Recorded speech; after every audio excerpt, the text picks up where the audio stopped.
Hello and welcome to this morning's event towards an EU Methane Import Standard, Opportunities for Global Climate Leadership ahead of COP28. My name is Dave Keating. I'm coming at you live from the Euractiv studios in the heart of the EU quarter, and I'm going to be guiding us through today's discussions.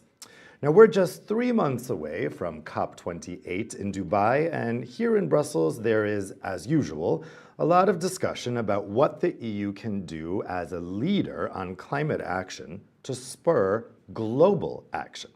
And those discussions aren't just about CO2 emissions. As methane emissions continue to rise despite numerous initiatives to curb them, attention is turning to how to change this trajectory.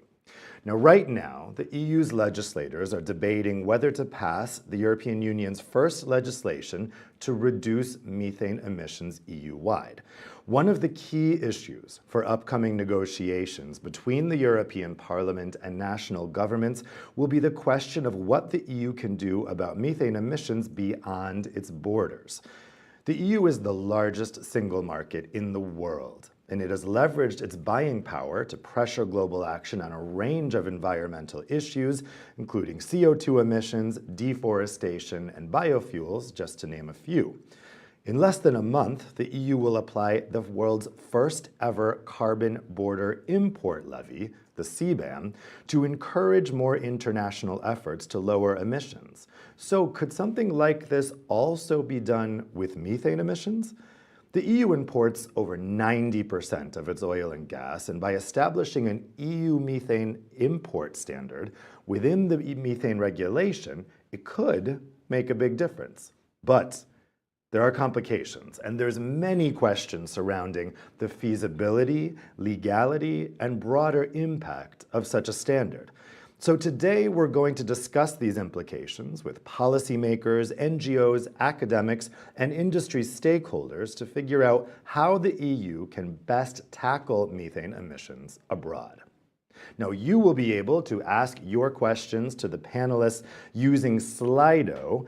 You can see the QR code popping up on your screen, or you can type in the hashtag, which is EUMIS, Methane Import Standard. And I will be putting your questions to the panelists later on.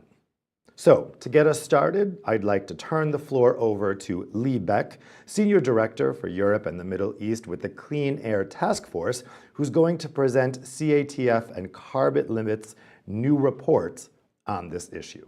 Lee? Yeah, thank you, Dave. Thank you so much to everyone for joining us here for this really, really important discussion.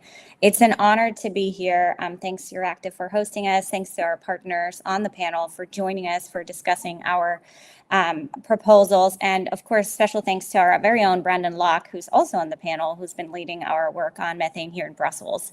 So I'm very much looking forward to the conversation. I think I have a couple of slides as well. Perfect, there they are. And so I was just asked to give a few opening remarks, and what I would like to do is really go over what is methane, why is it important to tackle, how has the EU shown leadership, how have we shown global leadership, and what is some of the outstanding problems or really also important overlooked problems that we need to solve, and what are some of our proposed solutions. But first of all, to those of you who don't know the Clean Air Task Force, we are a global climate organization.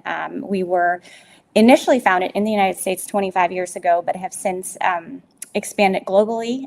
We are focusing on a variety of clean energy solutions and effective mitigation. We're particularly focused on overlooked solutions.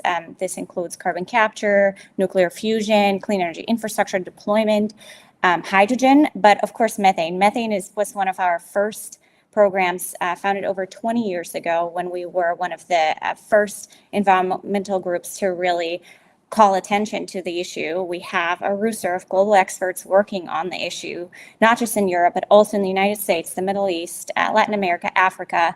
And some of you might know us from our work on really creating evidence on Europe's methane emissions through our oil and gas imaging campaign, where our methane hunters went to over 300 sites and really made visible the methane pollution across Europe's industrial sites. So maybe let's go to the next slide and just really talk a little bit about what is methane. Why does it matter for global climate action? So the bad news is methane emissions are still rising. For most of you probably know, methane is a natural gas that we use to produce energy, for example, for heating our homes.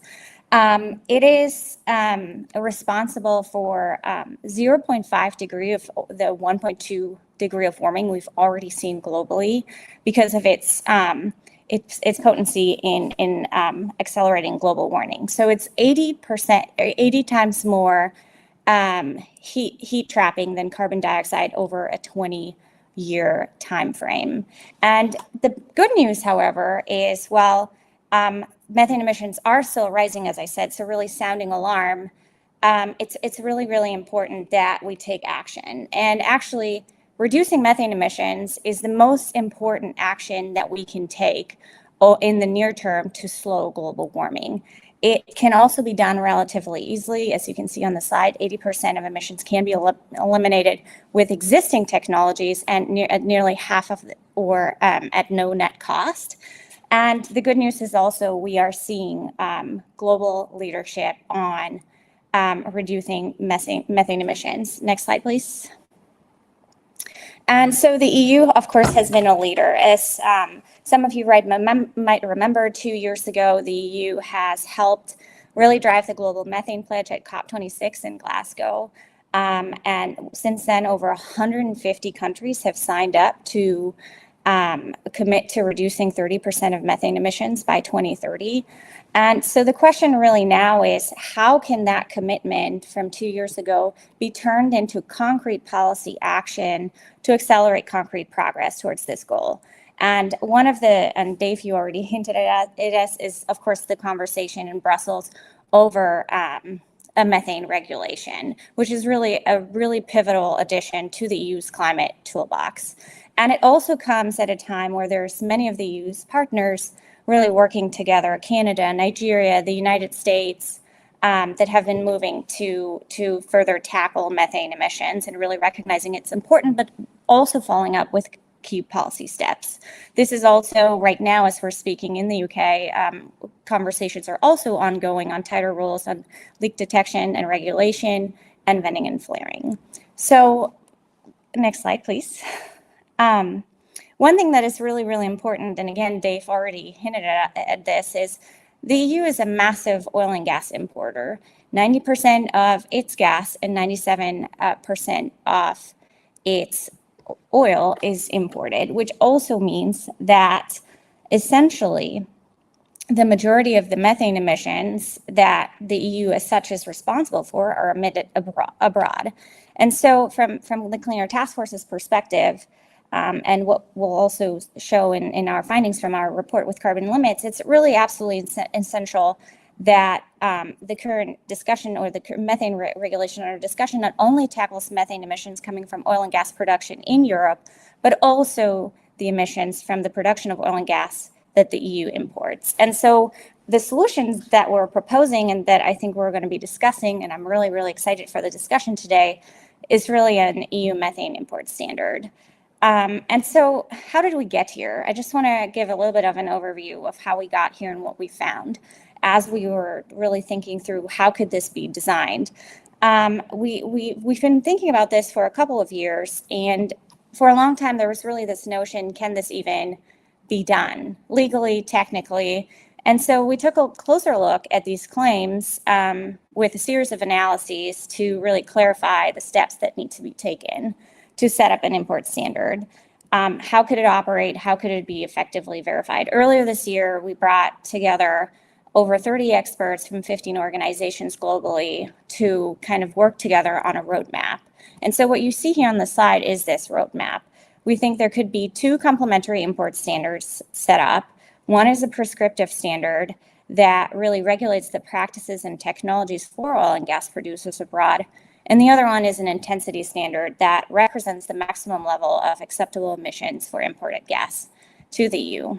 Most importantly, as we're doing our analysis and interviews and conversations, What we found is really the true success, of course, of an import standard depends on how is it implemented, how is it measured, how is it verified, which we're going to discuss today. And I think it's also really, really important, like what would a methane import standard deliver beyond climate benefits? And there's really, really important evidence. It's economic benefits, it's energy security benefits, which are really important in the current world, and also health benefits. So I think what we're really hoping to drive home is that as we're discussing the methane regulation and the methane import standard that you can see here are included in the European Parliament's position, that we really keep focusing and keep including this important proposal as the negotiation proceeds to the final agreement. This would be a strong stance for the EU to take ahead of COP28 and really double down on its global leadership. So with this, I am going to hand it back to Dave, and I'm very much looking forward to the conversation. Thanks so much for joining us today. Thanks, Lee. So we're going to move on to the panel discussion now. We're going to start out with kind of the big picture, asking why a methane import standard is important, what kind of difference it can make on global level, and then we're going to talk more about the technical aspects of how this standard would work. We're really going to be, as we start here, thinking about what kind of difference this would make, particularly with an eye to the upcoming COP28 discussions. Let me introduce the panelists now. We have with us Thomas Bredariol, who is Energy and Environmental Policy Analyst at the International Energy Agency, the IEA. We have Catherine Wolfram, a William F. Pounds Professor of Energy Economics at MIT, the Massachusetts Institute of Technology. We have Michaela Hull, project lead for the EU Green Deal at the energy think tank Agora Energiewende.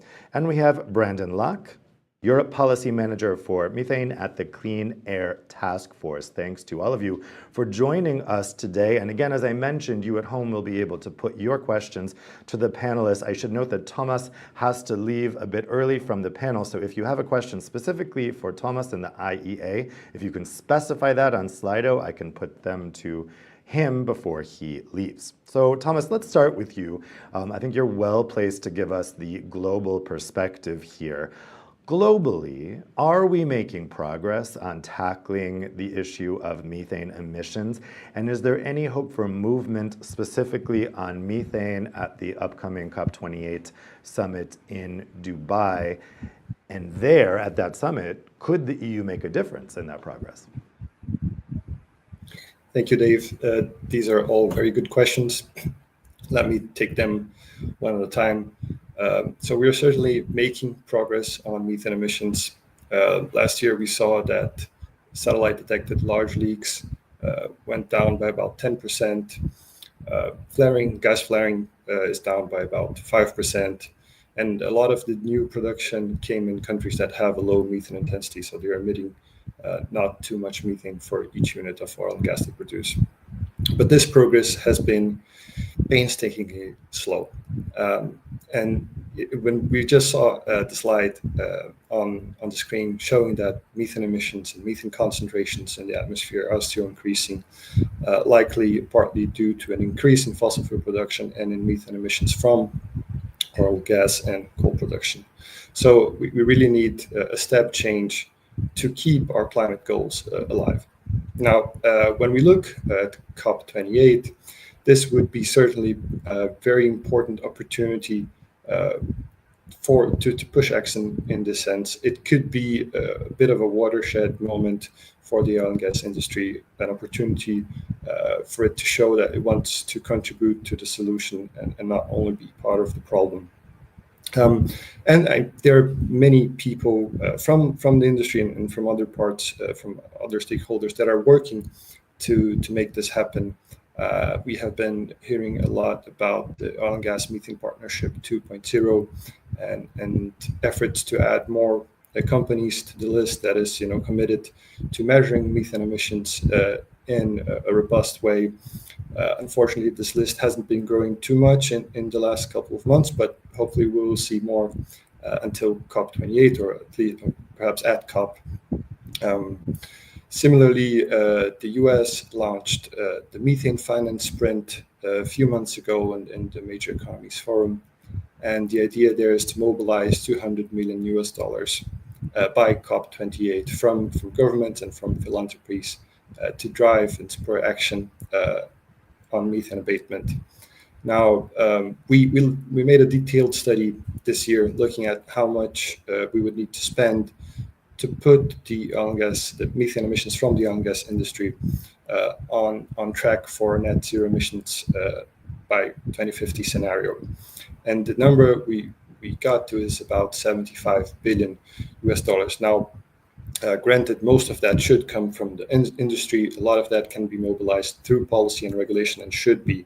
But we also identified a gap of about 20 billion US dollars, which would be needed in countries that have a low income or middle low income to drive abatement measures that are costly and that will be needed to be implemented by companies that are either smaller companies or national oil companies that might not have the funds available or the capacity to do that on their own.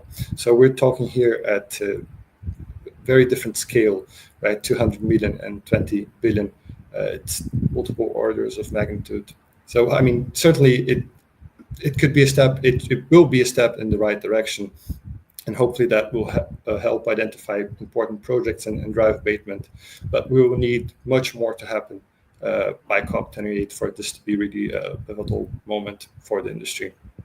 And the EU can certainly contribute. We have been, there is this proposal from the European Commission to regulate methane emissions that is ongoing and being discussed now for a couple of years. And it would certainly be very welcome.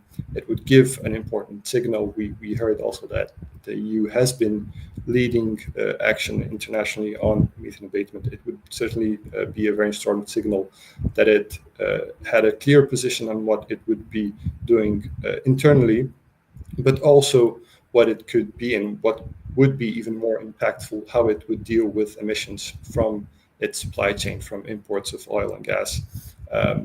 We have seen from its engagement strategy this idea of you collect methane, we will buy the gas. That can be a powerful mechanism. Within the methane proposal, there is some language about bringing more transparency to emissions from imported oil and gas. That will also be very important. And hopefully in the future, we will see, strong action by the EU to take care of emissions both domestically and from its supply chain. That might even spur other countries and other importers like Japan and Korea and who knows, maybe even others to also take similar action.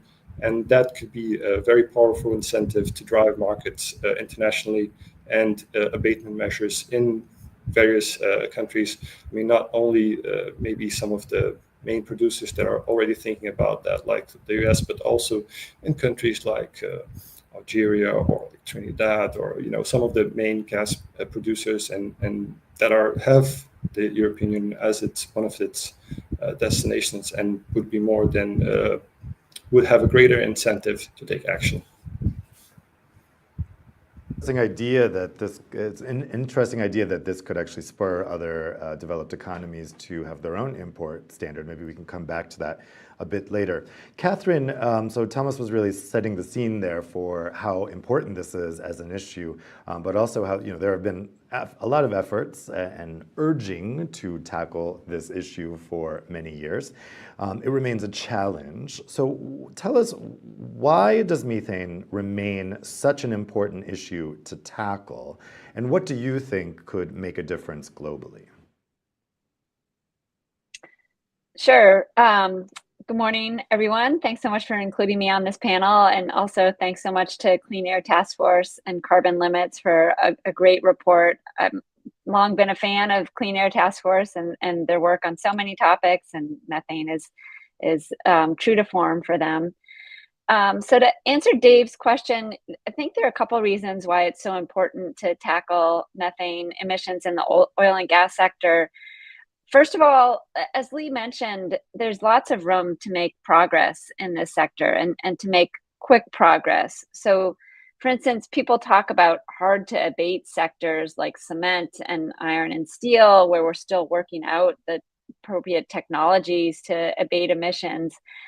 Oil and gas for methane emissions are really on the opposite end of the spectrum. These are the easy to abate technology or easy to abate sectors. As Lee indicated, the technologists have done their work. The technologies exist to abate a tremendous amount of emissions in these sectors already. And so it's really up to kind of economists and policymakers to think about how to get the incentives and the economics right so that the technologies that are already there are adopted. The second reason I think it's important to make progress here is that methane could be, particularly methane in the oil and gas sector, could be really a good way to take baby steps towards broader multilateral climate alignment. So what do I have in mind exactly? We've been talking so far about the EU implementing a intensity standard, but I believe that the seeds are already there for the US to do something similar. So for instance, in the Inflation Reduction Act, the US is essentially implementing an intensity standard and has a methane fee for companies that don't comply with the intensity standard. So that's something that it's doing for its own producers, but it would be very easy for the US to go one step further and implement an intensity standard for imports, much the same way that the Clean Air Task Force is recommending for the EU. So I think it's really, there've been some tensions between the US and the EU around the Inflation Reduction Act and around the subsidy-based approach that the US is taking for most of the sectors. But for methane in the oil and gas sector specifically, this is really an area where the US and the EU are aligned. So if the EU could take the steps that the Clean Air Task Force so nicely lays out, they will be really nicely aligned with the US and can hopefully use that as a way to do two things. One is build a coalition of countries interested in purchasing clean methane and really kind of provide the incentives for methane exporters to achieve the intensity standard that are embedded in these policies. But secondly, and I think, potentially even more importantly, we can use that type of multilateral alignment as really a stepping stone towards broader cooperation. So this is something that, together with some co-authors from both the European Union and the US, we've outlined in a policy brief put out by the Peterson Institute for International Economics. But really making, a lot of the same points as the Clean Air Task Force carbon limits report, that this is the easy to abate sector and important to get the incentives right to reduce emissions here. Thank you. Thanks, Catherine. I should note we're especially grateful to Catherine for joining us this morning because you're connecting from the US and it's the middle of the night there. So we're very grateful for your participation this morning, our morning. Michaela, let's turn to you next. So I mentioned that this isn't something that comes without complications. This is logistically a bit tricky. Tell me a little bit from your perspective what difference you think it can make globally to have this standard, and what are the concerns that have been expressed about having such a standard? Okay. Good morning, everybody. The two previous speakers already hinted at it. I mean, the EU sees itself as a regulatory powerhouse. This was just repeated again in, for example, in our new Green Deal Vice President's mission letter, right? That is kind of EU playing a role in the global arena. And Thomas also alluded to it, or Catherine, with the US-EU talks. So it would definitely make a difference, as to your question, globally, if the EU, starts to get serious about tackling the imported part. The second part of your question, what are the concerns expressed around that idea? If I recall correctly, at the time when the Commission proposed the methane regulation, which was before the Russian invasion also, the fear was that, okay, it might be too prescriptive and sending a signal of mistrust to the other actors on methane. So we all signed, or not all, but many signed the Global Methane Pledge, and this might be going too far at this stage. I have to say, was never convinced by this kind of logic, because David, in your intro, you alluded to the carbon border adjustment mechanism, where we are doing exactly this. And as for energy security reasons, which maybe became more, of an issue since the Russian supply was cut, a recent Agora Energiewende study found that without any disruptions, we can halve our fossil gas consumption by 2030. So this also puts us in a much different position compared to today. Yeah, and then one point I wanted to make why methane is important, not in itself, but also in relation to other policy files. We are all aware of that we're talking a lot about hydrogen in the Brussels arena, but also globally, and that the EU intends to import also a lot of hydrogen from other places in the world. We also know that fossil-based hydrogen needs to become very clean, because otherwise fugitive emissions and the storage can quickly mess up the GHG balance of this product. And by having strong criteria on what has to be done on blue hydrogen, this can influence other important discussions and debates that are ongoing at the moment. There are preparations for a global ISO standard on blue hydrogen, where it could inform the discussion. And also, since we are expecting that there will also be public money and also private money massively flowing into these hydrogen projects, we feel that clear instructions and a clear standard can really help orienting the financial flows to the right points. I think I stop here. Might come back with other things. Thank you. Great, thanks, Michaela. So, Brandon, you're working on this issue intensively here in Brussels. Walk us through what the policy lessons are of the report. What do we know, based on the report, about how an EU standard could make a difference globally? Thanks, Dave, and thanks to everyone for joining this morning. It's really exciting to see so much energy and attention for such an important issue. And I also want to give a special thanks to Catherine for joining from the US.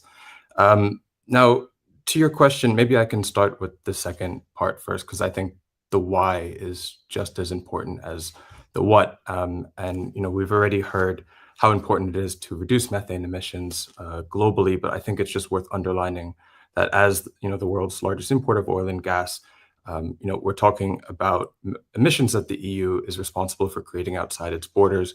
And if the EU really wants to maintain its global leadership and its commitment to the Global Methane Pledge, we really need to find a solution to cut these emissions.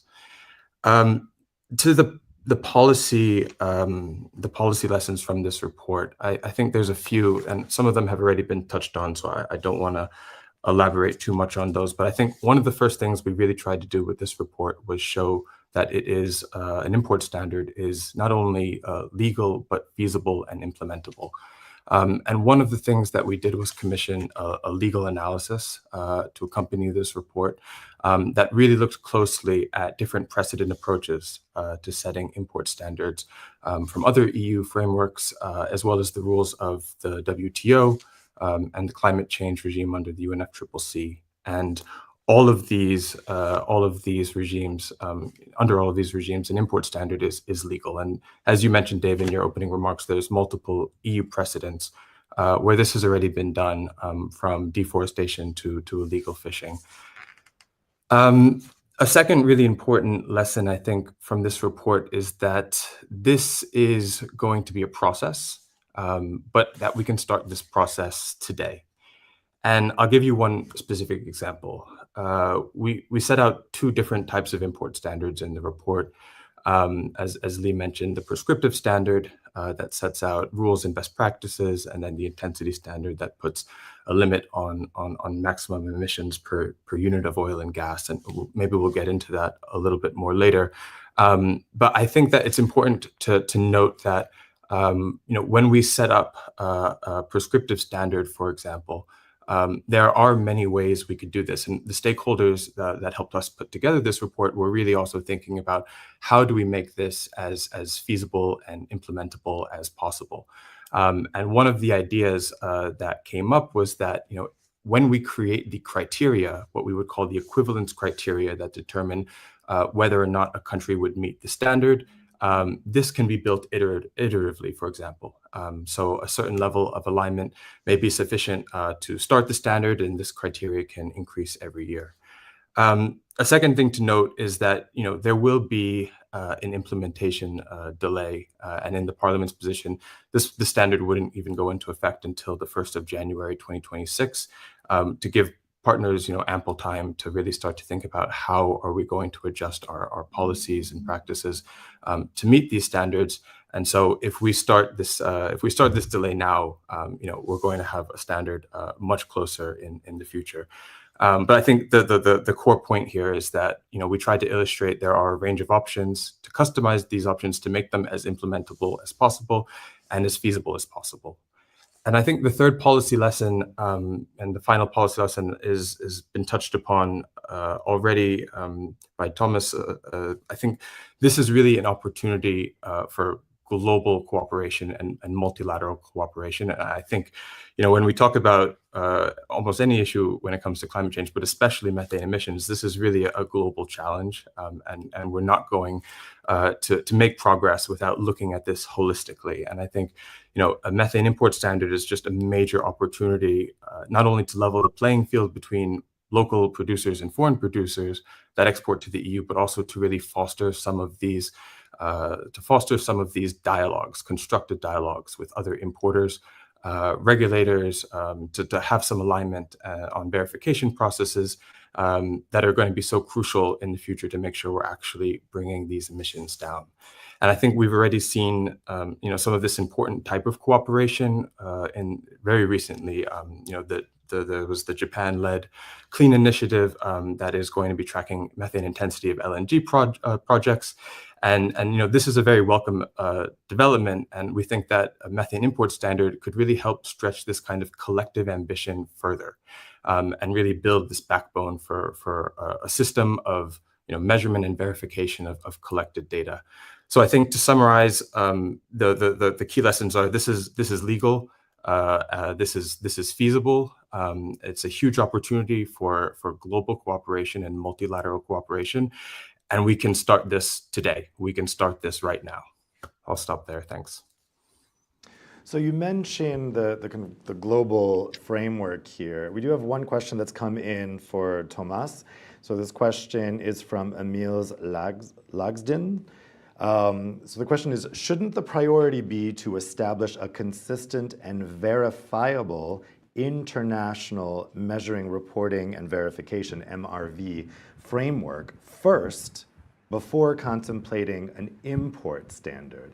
Thomas, do you think there's a case to be made that an internationally recognized MRV needs to be in place before the EU could have an import standard? No, I don't think so, but it is a very good question. The reason I don't think so is because there are multiple avenues to make this work, and one of them is having regulatory equivalency.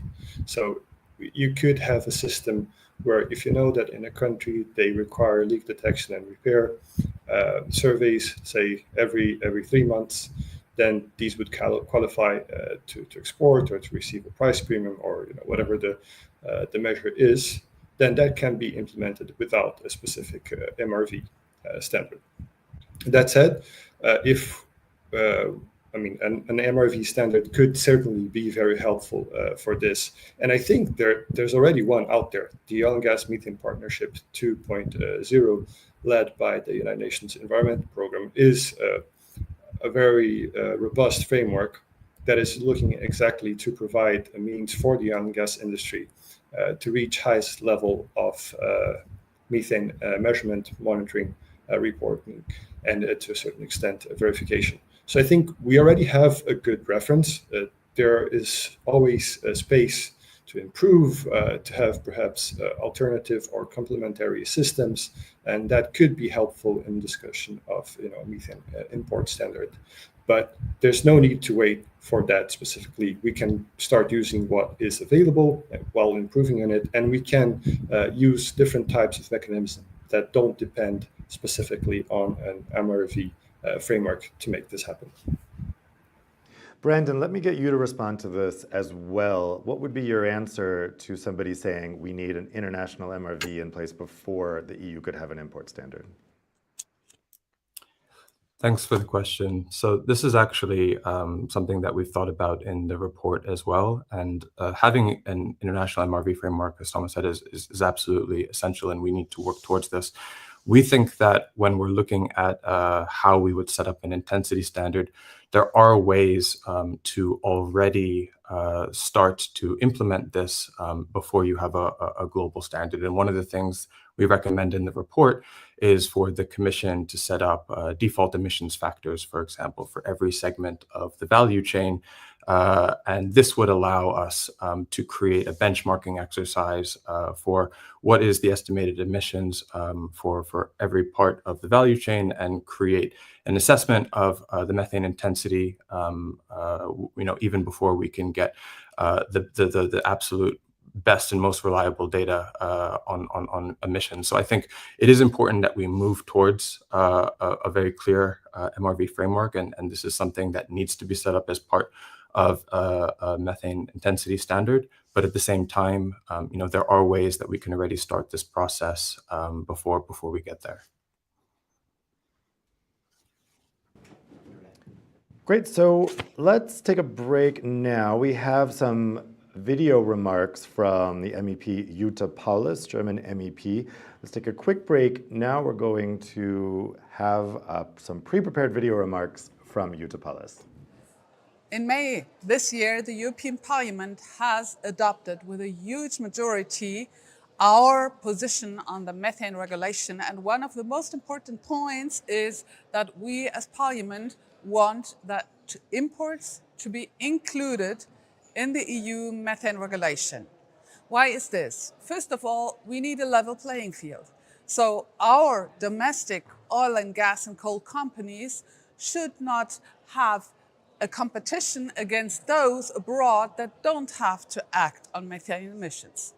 Secondly, as we import more than 90% of our fossil fuels, coal only 40%, it is vitally necessary that the major part, the lion's share of methane emissions that come with our consumption of oil and gas are actually included in the regulation.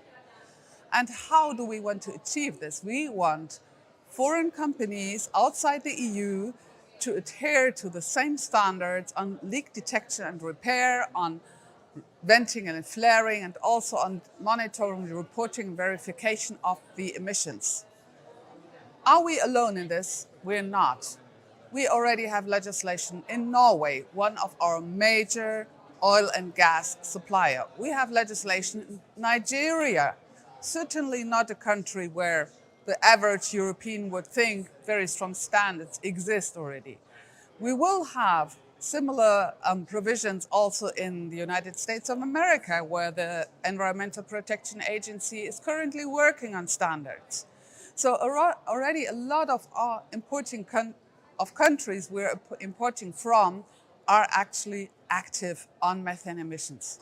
But most importantly, we as European Union have brought forward, together with the United States and other actors at the climate conference in Glasgow, the Global Methane Pledge. We should hold true to our word. We should be true to our promise to decrease methane emissions. Of course, not only from the energy sector, but the energy sector is a very good place to start, because every molecule that does not escape from a leaky pipeline or an old valve can be sold. Then why is the industry not doing it anyway? The return on investment is much better if you explore new resources. So why bother with leaky equipment, with outdated valves, with old stuff which could have been replaced ages ago? Therefore, we need regulation here. And regulation will bring innovation, as we have seen in numerous examples. I'm old enough to remember that European cars could never run with unleaded gasoline.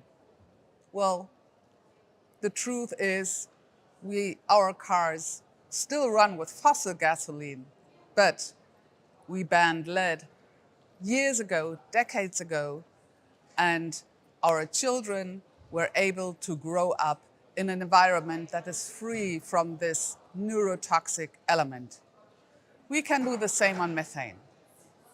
I will work for it.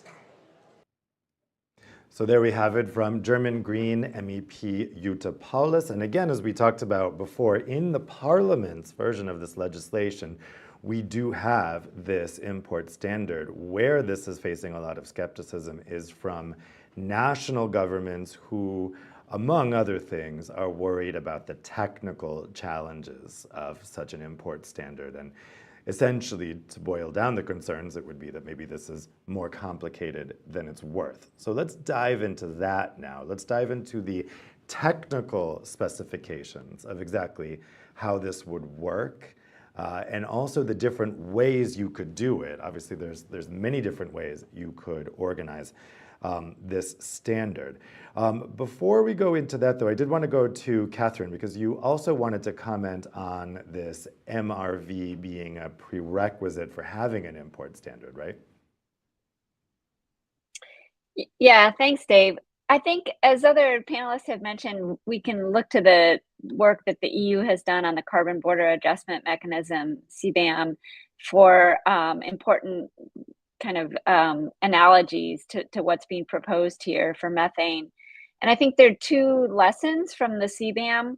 One is that, as Brandon proposed, this idea of delaying, of kind of announcing the policy, but targeting its implementation for several years hence, that can really work. And so that's being proposed for the CBAM, as a way to kind of nail down the measurement. So, exactly analogously here, we can announce the policy without having the details of the QMRV standard fleshed out, but use the time before implementation to really work those out. And I think, as the CBAM shows, the other thing that pre-announcing the policy and kind of leaving time before it's implementing does is it gives exporters a chance to basically react to that. And again, looking to the CBAM for the analogy, we've seen how that's working. So, just recently it was announced that Vietnam is discussing carbon pricing themselves. So I think it's really important to have this kind of time lag and give time to adopt to develop measurement standards, but B, give exporters time to adapt to the new policy environment.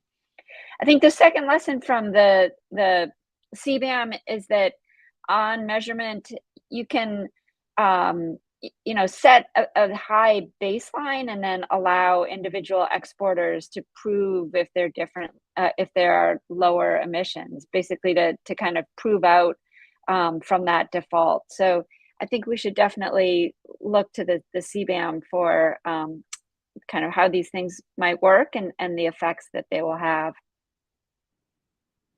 Great. So let's talk first about some of those concerns that I mentioned from national governments. Michaela, could you walk us through what are the biggest concerns you're hearing right now from national?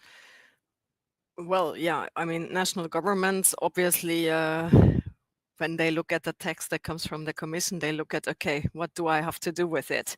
So That's the reflex. And anything that, takes away a bit of a competence from them or needs new resources is obviously always carefully scrutinized. But I think what's really helpful in this discussion is to look a bit beyond, because as far as we can tell, there is a demand for clear information on the gas supply chain from corporate actors. We know that the Platts, S&P commodity service, for example, they offer services and want to expand that to inform companies on the methane in the value chain, for example. And we have, for example, also the Oil and Gas Climate Initiative, which is 12 CEOs across the globe that set for themselves already strong verification criteria, and including even an intensity standard. And I'm not as much expert on methane as the other people on the panel, but from what I can tell, this has worked very well for them. And interestingly, also for the EU, these CEOs come from across the globe. So just to make again the point, there are efforts from the corporates, there is interest from actors in the value chain to have standards. And I think that's an important part that also someone looking from a national administration should keep in mind. Yeah, I think it's also worth pointing out that this is always the dynamic we have in EU lawmaking, that the European Parliament wants to be more ambitious. The European Council, made up of the national governments, always wants to be less ambitious because they're the ones who actually have to enforce the laws. The Parliament just gets to pass them. So let's talk about the different options in the report. Brandon, the report lays out two types of standards, a prescriptive standard and an intensity standard. What are the differences between those two types? Thanks for the question, Dave. So just to summarize, the prescriptive standard, as I was mentioning earlier, this is essentially extending the domestic legal framework to cover exports. So what this would mean is that the rules that the EU is developing on things like leak detection and repair or banning routine venting and flaring, these would be applied to external stakeholders and exporters.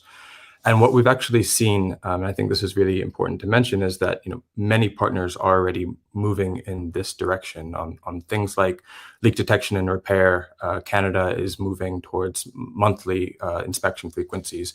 Even Nigeria is moving towards frequencies 4 times a year. So many of these countries are already moving in this direction. And what the prescriptive standard would do is say, all of the exporters essentially need to meet an equivalence criteria. They need to have rules in place that would effectively create the same level of intensity as the EU rules. And this would be a process that the Commission would have to set out very clearly, of course. What are the criteria? What are the steps that need to be taken by exporters to ensure that they're meeting this criteria? And then, of course, creating a verification system with third-party verifiers, which would be able to ensure that these standards are actually being met. So this prescriptive standard is really something that can be implemented now. As I said, it is a way for the EU to help encourage partners to take some of these really easy, low-hanging fruit steps to tackle methane emissions, and it's something that partners are already doing. The intensity standard, this is slightly more complex. This is really setting up a target that would regulate the maximum level of emissions intensity for every unit of oil and gas. And this is something that the Parliament has also proposed domestically in Article 13 of the legislation for a methane intensity target of 0.2%, which is actually an industry agreed target for gas. And it's something that many producers are already claiming to meet or say that they can meet by 2025. So this is completely achievable and is something that could help drastically bring down emissions from a very quantifiable perspective. Now, as I mentioned before, just in the response to that question, there are a few steps that need to be set up to implement this intensity standard. Of course, measuring and verifying the methane intensity is probably the most important, and so having a verification process and clear MRV is absolutely essential, and that's where setting up third-party verifiers is going to be even more important. And these third-party verifiers, as outlined in the report, can also rely on data from other trusted sources to help cross-reference reported methane intensity levels. There are a very wide array of measuring methane intensity from using things like OGI imaging to satellite and aerial technology. And there are a lot of ways that we can use all of this data together and ensure that we are accurately measuring methane intensity for every level of the value chain.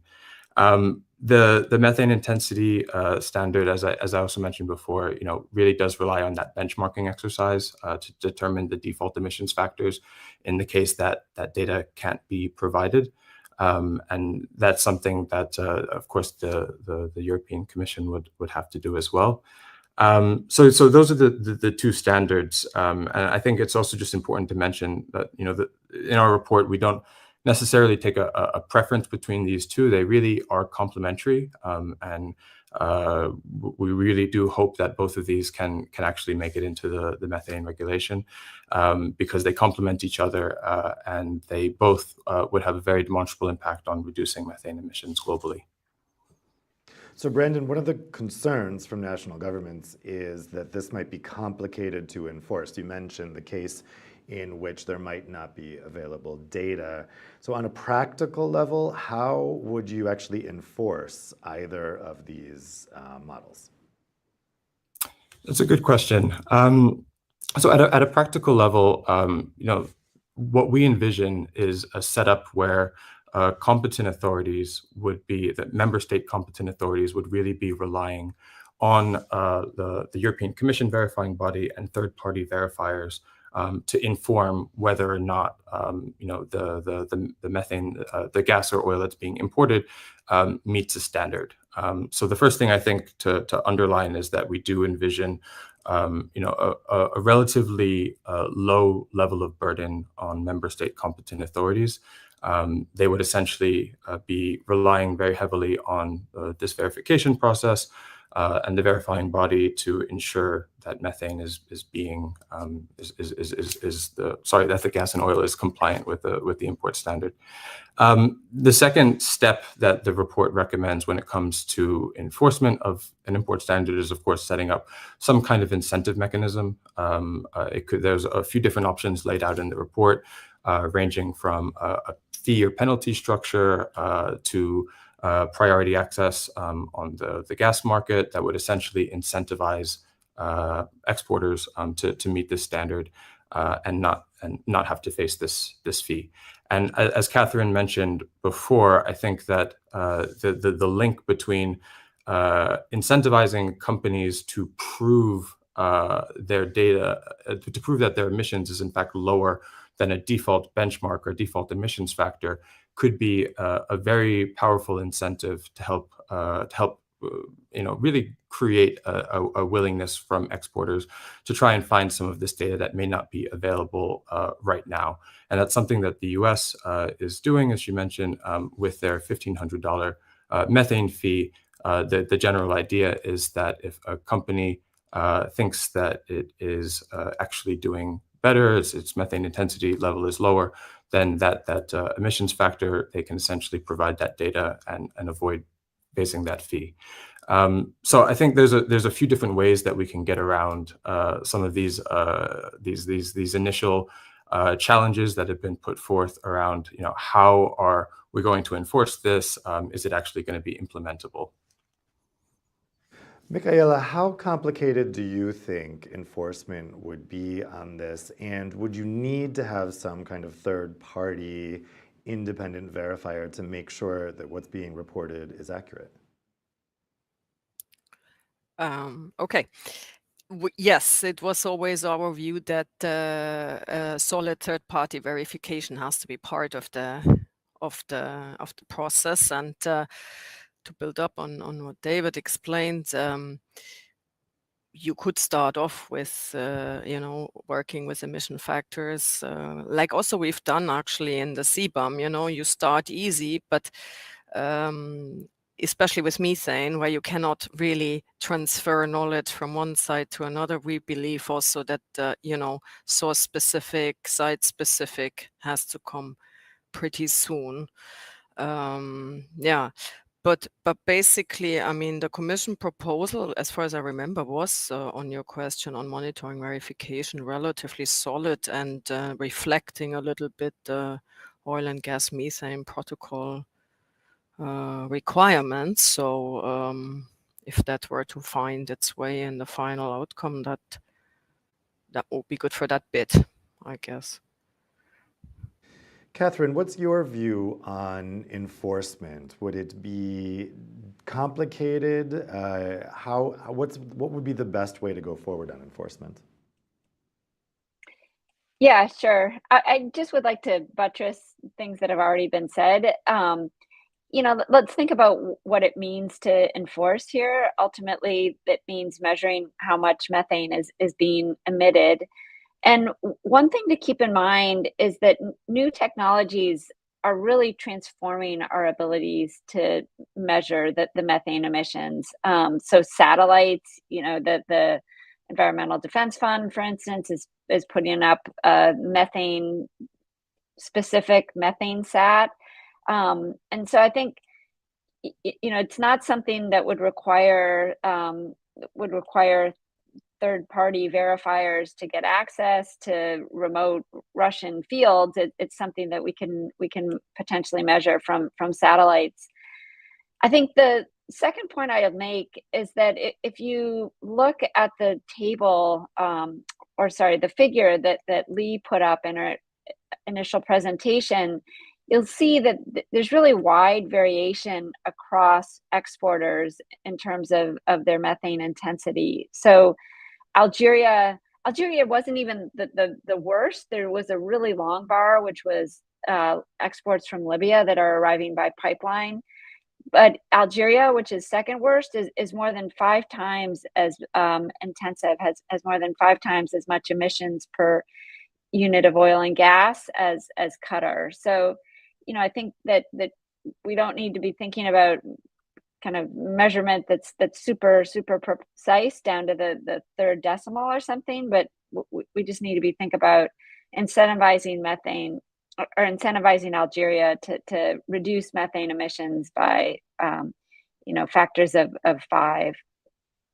So I think those things make it easier to think about enforcement, both the technological innovations from satellites and the fact that we're really thinking about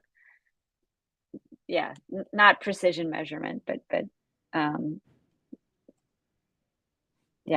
a lot of those technological advancements, particularly with satellite surveillance, would make this easier than it might have been a decade ago.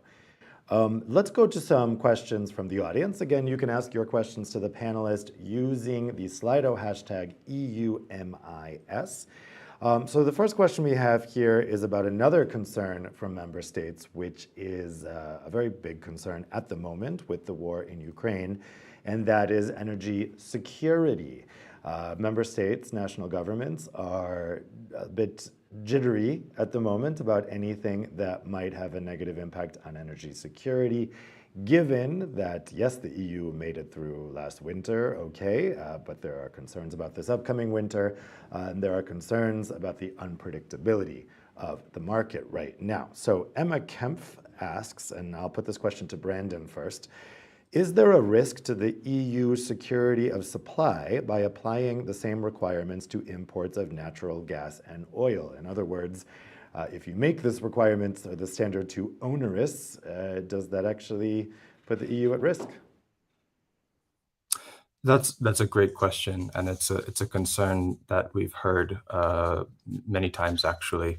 And I think one of the first and most important things to remember when we're talking about implementing an import standard is that if there is compliance with this standard, we will actually see a very significant increase availability of gas that is being captured as opposed to being leaked.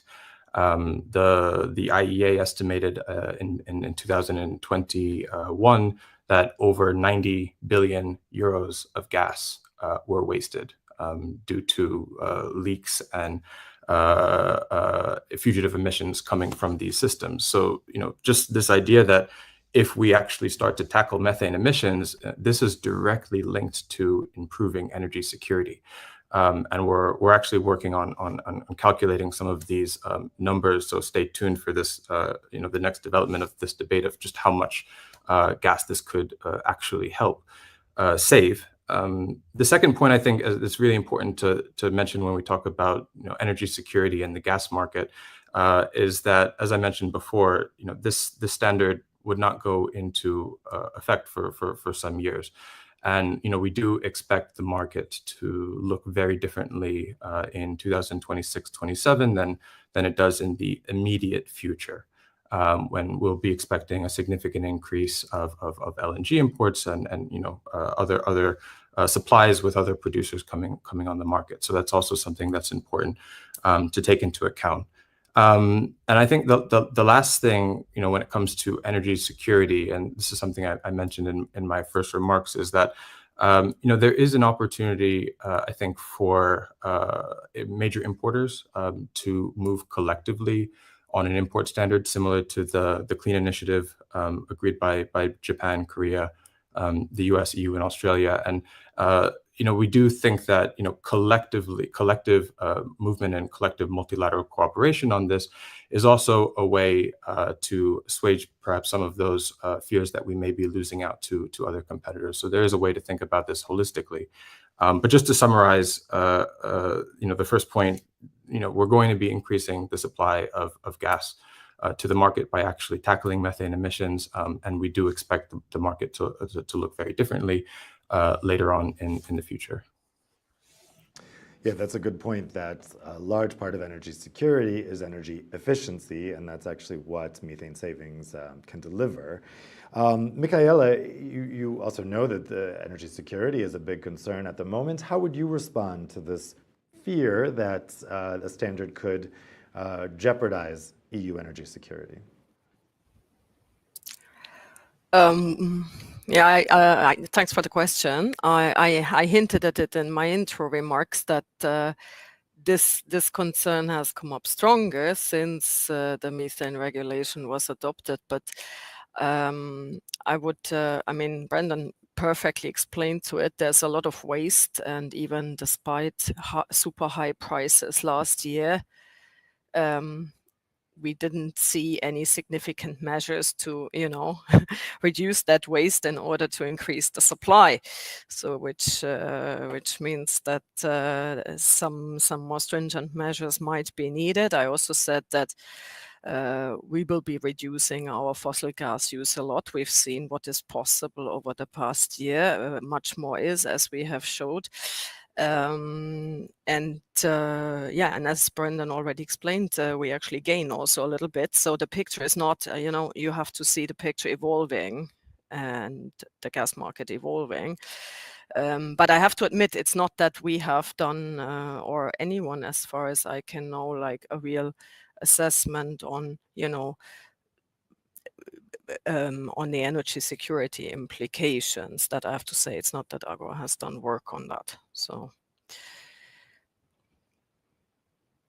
The next question, let's go to the next question that's come in. This is a very interesting question. Catherine, I'll put it to you. The question is from Cato Sanford.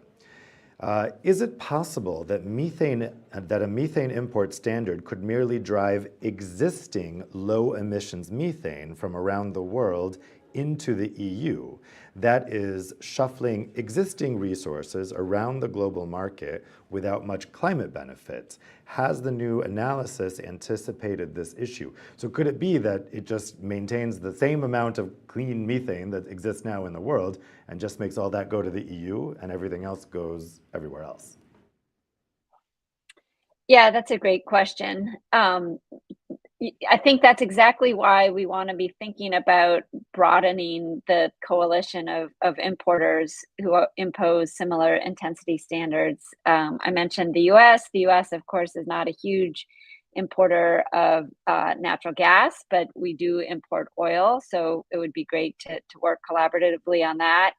But then broaden the coalition to include Japan, South Korea, those countries together with the EU. The calculations I've seen represent over or almost half of the imported LNG. So I think that the way to tackle the problem of what the questioner described that's called reshuffling, just the idea that with an import requirement, you get the clean stuff directed to the place that has the requirement, and the dirty stuff goes to places that don't have requirement. The best way to address that is really to broaden the set of countries that impose the requirement. Brandon, did the report look at this issue? Yes, and I think one of the things that's important to think about when we consider how oil or gas could be reshuffled is if we're looking at a country level standard, for example, a country level prescriptive standard that would set regulations across the entire industry, we would effectively see the entire domestic production of oil and gas shift as a response to that. And similarly for an intensity standard as well, I think it would be very difficult for exporters to maybe try and create a small cave of dirty oil and gas that's created without the same regulations that's exported to the EU, and kind of send the clean gas somewhere else. That wouldn't necessarily make sense from a technical perspective either. Well, we have two questions next, which are both about coal. I'm going to put these to Michaela. So the first question is from Eleanor Whittle. Although the imports are much smaller than for oil and gas, does the import standard also cover coal? Second question from Maximilian Beck. Do we know the share of methane emissions from coal, gas, and oil, respectively? How much would be achieved with the coal phase-out? Do we even need to worry about methane emissions from coal at all, especially given that there's a coal phase-out in mind? Okay. I'm taking the second question first, because on the first one I'm not sure I can be sufficiently sophisticated. So about what I remember is that actually for the EU the methane, but please others to correct me if I'm wrong, is coal roughly is accounts for the same share as oil and gas. It's spread pretty much over the three sources, and so it's no surprise that the issue of how to tackle coal was also a quite vivid debate in the European Parliament, besides the import standard. What was your first question again? I'm sorry. Brandon, do you want to take this? What is the difference between coal, oil, and gas, and do we need to worry about methane emissions from coal? Yeah, I think that's a great question, and coal is certainly an important aspect of this debate. The majority of the EU's emissions that are created within the EU come from the coal sector, so we can by no means exclude that from the conversation. But the imports of coal are significantly less than the imports of oil and gas.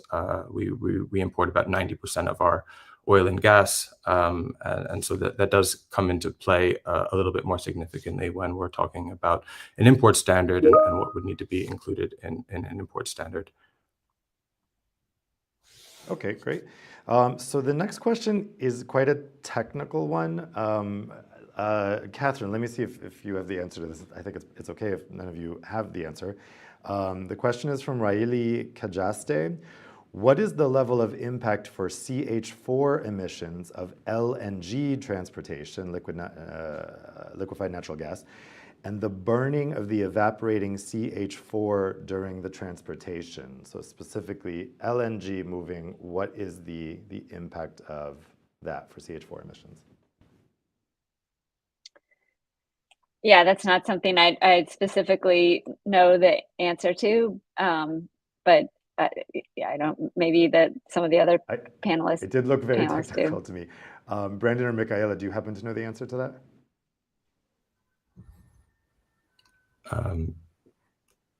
I don't think I'm in a position to answer that question. Okay, no worries. Yeah, it did seem very technical. Well, a related question here on LNG, and this question is from Vivek Parekh. I'll put this to Michaela. So the question is, should EU policymakers be questioning corporate interests as the same companies building new LNG terminals and importing LNG are also lobbying to ensure imported fossil fuels are not included in the EU Methane Regulation? So maybe, and even to put that more generally, is there something inconsistent here about all the new LNG terminals and infrastructure being built and establishing this standard? I've never put the two things together, but it is precisely, and it is precisely because of what we've seen after the Russian invasion, how much the share of LNG goes up, that this has to be built in from the start. We've seen few new investments coming up. And even though we didn't know the precise number, I know very well that transporting LNG and then having it, arriving at a port in a terminal, there are all massive opportunities for things to leak. And I would totally concur that, given I've said that already, there's a lot of also public funding going into all of these investments recently, be it from the EU level or the national level, that it is very justified to address this and be strict upon it. Next question is for Brandon. It comes from Cato Sanford. Brandon already mentioned that CATF had analyzed legality and precedence of a standard. Which methane exporters are likely to be the biggest losers from a new standard, i.e., who might wish to challenge it at the World Trade Organization as protectionist? That's a great question, and I think the important thing to realize when we talk about winners and losers from an import standard, everyone can be a winner if an import standard is implemented and countries move towards abating their methane emissions. So I think that's the first thing to underline, is that there do not have to be any losers from this from the implementation of this standard. Second, I think if we look at the implementation of an intensity standard, we can already see right now, just based on the data that Lee showed in her initial remarks, Norway and Qatar are the only two countries that are meeting that best practice intensity limit. When we look at the rules and regulations that are being implemented or will soon be implemented, there may be a wider range of countries, ranging from Norway to the US or Canada that could be considered for a derogation or an exemption from a prescriptive standard. All of those things, of course, still need to be determined by the methodologies set up by the Commission later on. The countries that have the worst emission standards and the worst practices right now would most likely potentially face the highest cost from the implementation of an import standard, again, if they do not abate their emissions. So the countries that were at the very top of that list, from Algeria to or Angola, could potentially consider themselves as the ones with the most work to do.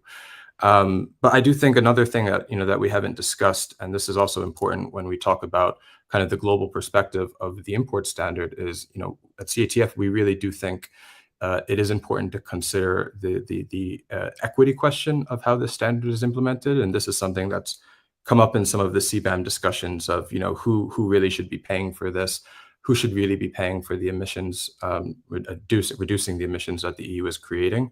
And one of the ideas that comes up in this report, that I think is extremely important, is that any kind of revenues that may be made from the implementation of this standard really should be directed, if possible, back to the lower and middle income countries that may actually struggle financially to implement some of these changes.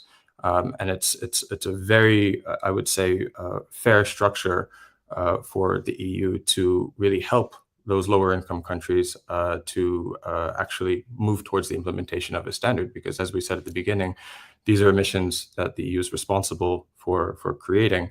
And so that burden shouldn't necessarily fall completely on the lowest income countries that may not have the means immediately or the liquidity immediately to implement some of those standards.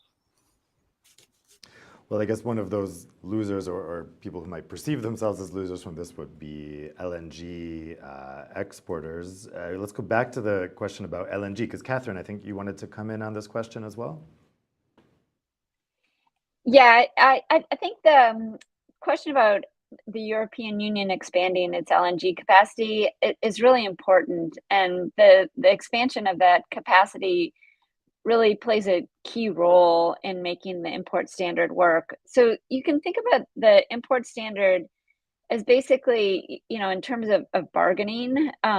So what you can think about it is the EU saying to exporters, I don't want to take your gas unless it achieves a certain standard.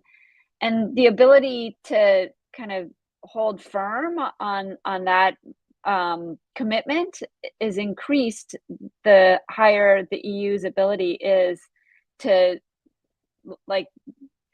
actually enforce that and actually say, no, I really won't take your gas if it doesn't meet this standard. And so increased LNG capacity gives the European Union that bargaining power and gives it the ability to say to exporters, look, I've got other options. I can import LNG from other suppliers. So you really need to meet the intensity standard that I'm laying down. So I think the questioners, the premise of the question suggested that it was somehow in conflict with the intensity standard, but I think to the contrary, it's really crucial as an enforcement mechanism and gives the European Union increased bargaining power. So we've had two questions come in about agriculture. Brandon, I'll put these questions to you. First question is from Liam Brennan. Does the panel see any role in this approach for the agriculture sector and food systems? Second question from David Andrew Gauci. Does the EU also plan to tackle methane emissions from the agricultural sector and waste landfills? Obviously, in this context, we're talking about imports. Brandon, can you walk us through how the import standard would affect agriculture? So the current proposal on the table for the methane regulation is limited only to the energy sector. So the current proposal for an import standard would not address waste or agriculture. There are other files that could potentially move in that direction. From the industrial emissions directive.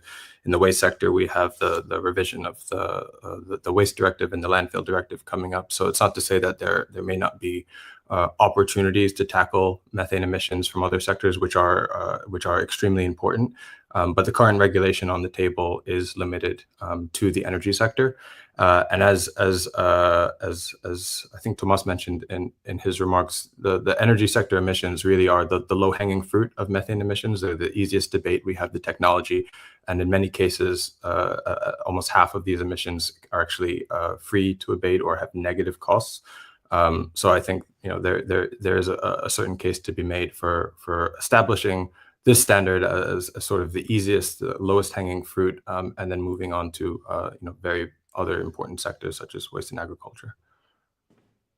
Michaela, is there a prospect of expanding beyond the energy sector for an import standard and expanding to agriculture?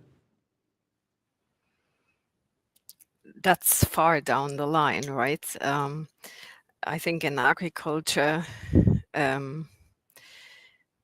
mean, basically agriculture so far hasn't even had to contribute when it comes to the EU on CO2 abatement. I mean, it's pretty much always outside every time something is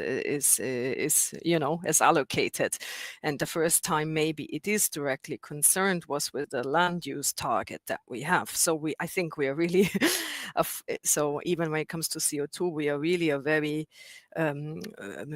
much on a different level of the discussion, but I think a lot of work is needed. That's what we take here internally also as homework, to quickly improve the knowledge of what's going on in the agriculture sector and what could be abated and how. But obviously, like my previous speaker said, this is a much more decentralized sector also, which will have to be tackled maybe in a much different way than the rather centralized and, as Lee said, in an introduction, cost-effective energy sector. But let's not forget that basically, energy, agriculture, waste, they all account for the same shares. And, now that we're hitting a bit the tougher, how do you say, climate, our climate efforts in Europe go a bit now, now it starts to get really more difficult. The power sector has been decarbonized. Other sectors are more difficult. And I think at some point, Green Deal to zero, you will have to look at if someone is exempted, be it agriculture, for CO2 or methane, the other one has to give. So these allocation questions, I think, will come much more to the fore, that we're hitting, we're looking 2030 and beyond. Well, let's go back to the LNG topic. It's a hot topic here with the questioners. Catherine, I'm gonna go back to you for LNG. This question is from Enrico Donda. Sticking with the LNG related topic, don't you think fossil gas extracted by fracking should be banned from EU imports, considering that the fracking boom is tied to a methane spike in the Earth's atmosphere? Would an import standard automatically take that into account, so you wouldn't need an outright ban, or would an outright ban make sense? Yeah, my understanding is that it's not kind of fracking per se, but it's more how the fracking is done and what the practices are. So, I think we should start with the import standard and really address the methane emissions directly, and not not move to the outright fracking ban. I think the intensity standard actually kind of measures the thing that you're after, which is the methane emissions. So let's stick to that. Yeah, I suppose if fracking is causing a large amount of methane emissions, that gets measured by the standard, so that it takes care of itself with the standard, I suppose. Okay, we have a final question here from Justice Vesseler. Brandon, I will put this to you because I think it nicely wraps up the discussion. Do we know concretely what the standard might achieve in terms of CO2 emissions and what the economic impacts will be for the EU? That's a great question.